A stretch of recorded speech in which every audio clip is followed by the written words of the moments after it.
The Alley Cat. On the 14th floor of a walk-up flat, I used to keep an alley cat. Each night I'd walk him down the stair and waited while he got the air. He grew up fast and developed again. No sooner was he in, he was out again. I hated to spoil his fun, but I knew what must be done.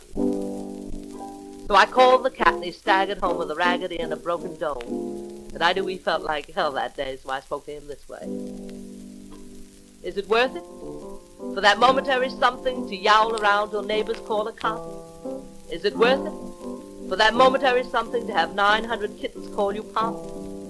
You've been an awful wildcat, you should welcome a vacation. Just to sit around and brood and think about your operation.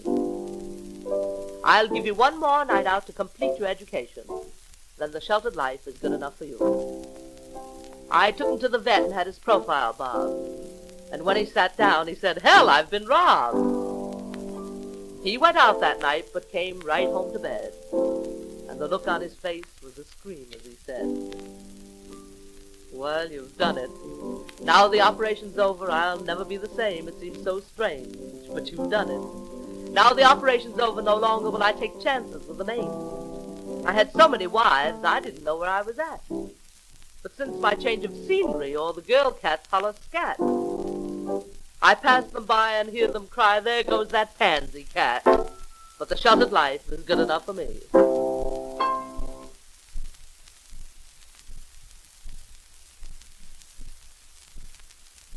The Tarantella. Kick, girls. Oh, she did the tarantella with a colorful umbrella, and in her hat she wore a quill.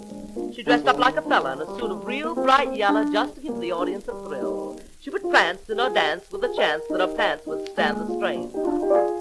She would fall into splits till the folks lost their wits and cried again another refrain. Her coattails she would swish up, and they say she shocked the bishop.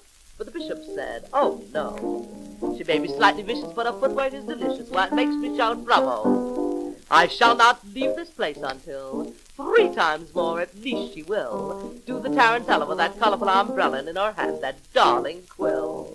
She did the tarantella with a colorful umbrella, and in her hat she wore a quill. She dressed up like a fella in a suit of real bright yellow just to give the audience a thrill. She would prance in her dance with a chance that her pants would stand the strain. She would fall into splits till the folks lost their wits and cried again another refrain. Her coattails she would swish up, and they say she shocked the bishop. But the bishop said, "Oh, no. She may be slightly vicious, but her footwork is delicious. Why, it makes me shout bravo. I shall not leave this place until 3 times more at least she will do the tarantella with that colorful umbrella, and in her hat that goddamn quill."